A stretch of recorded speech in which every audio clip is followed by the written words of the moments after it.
மக்கள் நாயகன் ராமராஜன் அவர்கள் இதுவரை 45 படங்களில் கதாநாயகனாக நடித்துள்ளார். அது மட்டுமில்லாமல் 11 திரைப்படங்களை இயக்கியுள்ளார். ராமராஜன் அவர்கள் இயக்கியுள்ள திரைப்படங்கள்: முதலாவது கங்கை அமரன் இசையமைப்பில் பாண்டியன், இளவரசி, கவுண்டமணி செந்தில் நடிப்பில் 1985ஆம் ஆண்டு வெளியான திரைப்படம் மண்ணுக்கேத்த பொண்ணு.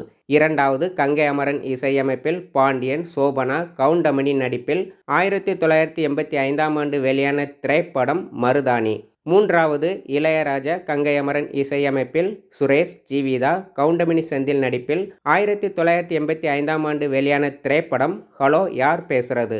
நான்காவது நிழல்கள் ரவி, விஜி, ஜனகராஜ் நடிப்பில் 1986ஆம் ஆண்டு வெளியான திரைப்படம் மறக்க மாட்டேன்.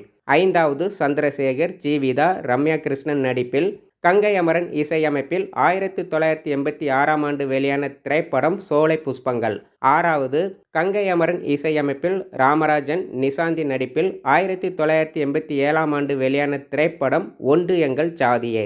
ஏழாவது சிற்பி இசையமைப்பில் ராமராஜன், சங்கீதா, மணிவண்ணன், செந்தில் நடிப்பில் 1996ஆம் ஆண்டு வெளியான திரைப்படம் அம்மன் கோயில் வாசலிலே.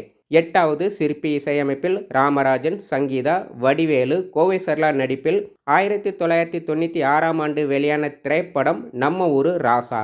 ஒன்பதாவது ராமராஜன், சுகன்யா, செந்தில் நடிப்பில் 1997ஆம் ஆண்டு வெளியான திரைப்படம் கோபுர தீபம். ஒன்பதாவது சிற்பி இசையமைப்பில் ராமராஜன், தேவயானி, வடிவேலு நடிப்பில் 1997ஆம் ஆண்டு வெளியான திரைப்படம் விவசாயி மகன். 11வது ராமராஜன், அபிதா நடிப்பில் சிற்பி இசையமைப்பில் 2001ஆம் ஆண்டு வெளியான திரைப்படம் சீறி வரும் காளை.